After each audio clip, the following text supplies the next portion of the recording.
আমরা বলছি এসআইআর নিয়ে সুপ্রিম কোর্ট যেই মুহূর্তে বিভিন্ন রাজ্যের বিভিন্ন যে আদালতগুলো আছে সেই আদালতের বিচারপতিদের ওপর যখন দায়িত্ব দিলেন শেষ পর্যায়ের মানে খুঁটিনাটি দেখার জন্য, এবং তার সাথে আমরা দেখলাম বিচারপতি অমৃতা সিনহা অর্ডার করেছেন যে এই রাজ্যে আধা সেনাবাহিনী ইমিডিয়েট দরকার, কারণ এসআইআর এর শেষ লগ্নে আধা সেনাবাহিনীর প্রয়োজন। তারপরে পরেই আমরা দেখছি যে বিভিন্ন কোর্টে বোমাতঙ্ক, সিটি সিভিল কোর্ট থেকে শুরু করে রাজ্যের বিভিন্ন কোর্টে। কি বলবেন? দেখুন, এটা তো একরকম ভয়ের পরিস্থিতি সৃষ্টি করানো হচ্ছে, এবং জুডিশিয়ারি সিস্টেমে যে সমস্ত যারা জাজেরা আছেন, সিটি সিভিলের জাজ বা সিটি সিভিল জাজ যারা আছেন, যারা কিনা এসআইআর মামলায় বা এসআইআর এ আপনার যে এসআইআর এর প্রসিডিওরের মধ্যে একটা গুরুত্বপূর্ণ ভূমিকা অর্জন মানে গুরুত্বপূর্ণ ভূমিকা পালন করছেন, তো সেই জায়গায় দাঁড়িয়ে এটা শুধুমাত্র তাদেরকে ভয় দেখানোর প্রচেষ্টা ছাড়া আর কিছুই নেই। কারণ জানে এটাকে এই জায়গায় যদি তারা ওই সমস্ত আতঙ্ক ছড়িয়ে দিতে পারে, তাহলে সেখানে সেই জায়গায় কোনো জায়গায় গিয়ে হয়তো তাদের ভাবনা যে কোনো রকম ভাবে যদি সিভিল জাজ সেখানে ভয়ে মানে ভীত সন্ত্রস্ত হয়ে বলে যে আমি করব না বা আমি থাকতে চাইছি না, সেই জায়গায় দাঁড়িয়ে সেটা তাহলে তাদের শাসকের তরফ থেকে একটা জয়ের বা বার্তা দেয়, সেইটার থেকেই সেটা মানে এই সমস্ত ভীতি ভয়ের সৃষ্টি করার একটা জায়গা। কিন্তু এইভাবে কি সম্ভব? মানে পরিবর্তন আটকাতে পারবে? মানে দেখুন, ও যে পরিবর্তন মানে ওর যে সরকার যাচ্ছে, সেটার সব থেকে বড় প্রমাণ হচ্ছে এই জায়গায় ও নিজেই দিয়ে দিচ্ছে যে আমার মানুষের প্রতি, পশ্চিমবঙ্গের আপামর জনসাধারণের প্রতি বা তাদের ভোট দানের প্রতি আমার আর কনফিডেন্স নেই, এবং সেই কনফিডেন্স লুজ করার থেকেই এই সমস্ত কাজকর্মগুলো ঘটাচ্ছে। যদি সেটাই না হতো, তাহলে এই সমস্ত করার তো কোনো প্রয়োজন ছিল না। ভোটের মুখে দাঁড়িয়ে গুন্ডাগিরি করা বা কিছু লোককে দিয়ে ফোন করানো বা বোমাতঙ্ক সৃষ্টি করানো, এদেরকে কোনো রকম ভাবে ভয় পাওয়ানো, চারিদিকে একটা ভয়ের বাতাবরণ সৃষ্টি করার কোনো প্রয়োজন তো নেই। যদি আমি ভাবি যে না আমি জিতবই, যাই হয়ে যাক না কেন, তাতে এত ভয়ের কি আছে? এসআইআর নিয়ে ভয়ের কি আছে? কেন্দ্রীয় বাহিনী নিয়ে ভয়ের কি আছে? ভয়ের বাতাবরণ তৈরি তো শাসকের তরফ থেকে করাচ্ছে। তার মানে শাসক কোনো রকম ভাবে ভয় পেয়েছে, তাই ভয়ের বাতাবরণ তৈরি করানো হচ্ছে।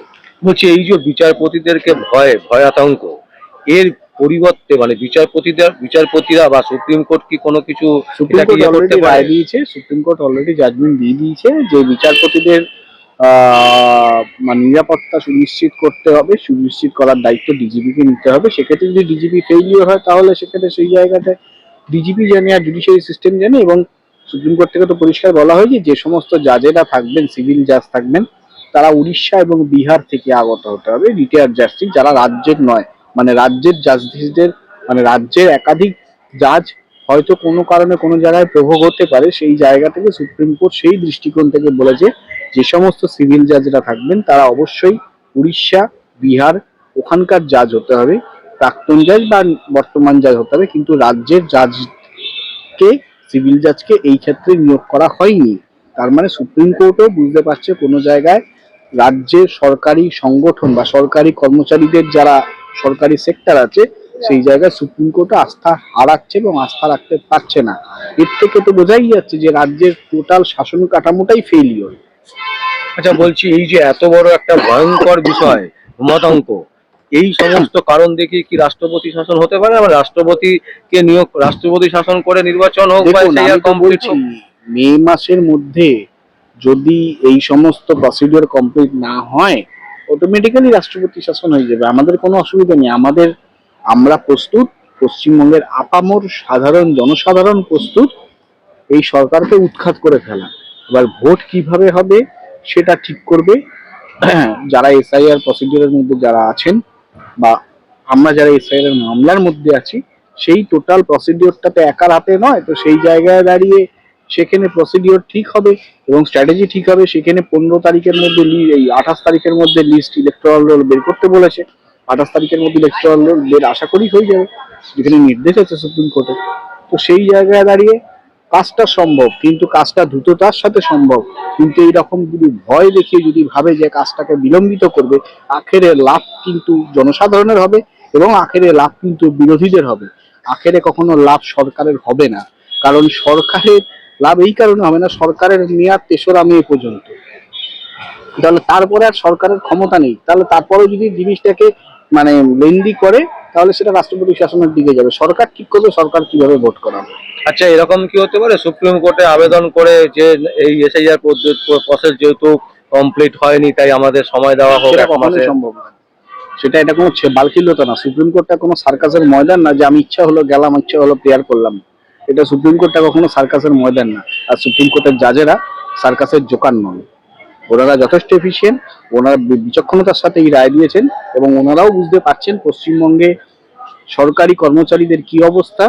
সরকারি কর্মচারীদের বেশিরভাগ অংশ মুখ খুলতে পারছে না, তার ভিত্তিতে জুডিশিয়ারি, আপনারা 2002 সালে যখন এসআইআর হয়েছিল কটা জুডিশিয়ারি অফিসারকে নিয়োগ করতে হয়েছিল, কটা সিভিল জাজকে নিয়োগ করতে হয়েছিল, কটা সিভিল জাজ বাইরের রাজ্য থেকে এসে এখানে দেখেছিল, পর্যবেক্ষণ করেছিল? জিরো। 2026-এ হচ্ছে কেন?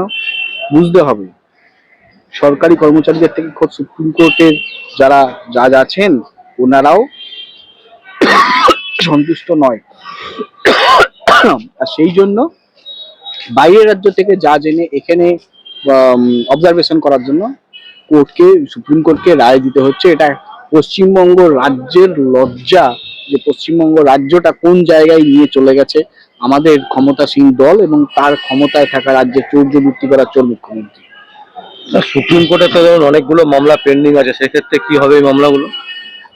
যদি সরকারকে যদি ফেলে দেয় সাপোজ ধরুন, আমি ওই যে বললাম সুপ্রিম কোর্টে মামলা যেটা চলবে, সরকারকে ফেলে দেওয়ার মালিক তো জনগণ, জনগণ তৈরি এবং তারপরে মামলার নিষ্পত্তি ঘটবে এবং সেখানে সেই সময় যারা পার্টি আছে তারা বুঝবে, সচিবরা বুঝবে। কারণ এই যে ডিএ না দিতে পারলে 31শে মার্চের মধ্যে খাঁচায় ঢুকবে অর্থ সচিব, কোনো মন্ত্রী তো নয়। সচিব বুঝবে এবং মন্ত্রী বুঝবে, মন্ত্রী তার সচিবকে বাঁচাবে কি বা রাখবে ডিপেন্ড করবে সেটা সরকারের ওপর। সরকার ভার্সেস সচিব বুঝবে।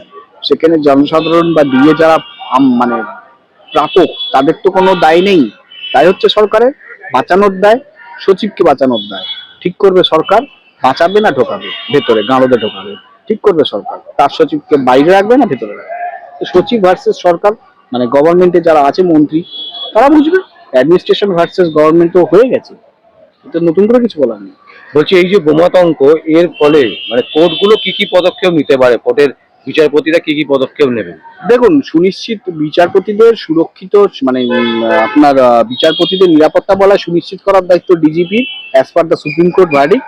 তো সেখানে সুপ্রিম কোর্টে তারা ইন্টিমেট করবে এবং তারা যদি সুপ্রিম কোর্টে ইন্টিমেট করতেই পারেন, সেন্ট্রাল ফোর্স অলরেডি এসে গেছে, কিছু কোম্পানি আসবে, তারা সেন্ট্রাল সিকিউরিটি চাইতেই পারেন। সেক্ষেত্রে সেন্ট্রাল সিকিউরিটি দেবে কিনা ডিপেন্ড করবে সুপ্রিম কোর্টের যারা জাজ আছেন, চিফ জাস্টিস আছেন, ওনার উপর ডিপেন্ড করবে উনি সেটা প্রোভাইড করবেন কিনা। আমার মনে হয় সেটা করবেন। মানে এই ধরনের পরিস্থিতি তৈরি করছে কেন মুখ্যমন্ত্রী মমতা ব্যানার্জি? উনি চাইছে বকলমে পশ্চিমবঙ্গে একটা গোলযোগ সৃষ্টি করে রাষ্ট্রপতি শাসন করে ভোট করাতে, যাতে মানুষ ভয়ে ভীত সন্ত্রস্ত হয়ে ভোট দেয় এবং ভোট পর্যন্ত পৌঁছতে না পারে। এবং ওনার দল প্রচার করবে যে বিরোধীরা এটা করেছে, এটা বিরোধীদের চক্রান্ত, রাজ্যের ল অ্যান্ড অর্ডার বিঘ্নিত হচ্ছে, তার দায় বিরোধীদের। এরকম একটা দোলাচলের মধ্যে নিয়ে উনি ভোট করে আবার ক্ষমতায় ফিরে আসার ওনার মরিয়া প্রচেষ্টা। শুধুমাত্র এইটুকুর জন্যই উনি এত কাণ্ড ঘটাচ্ছে।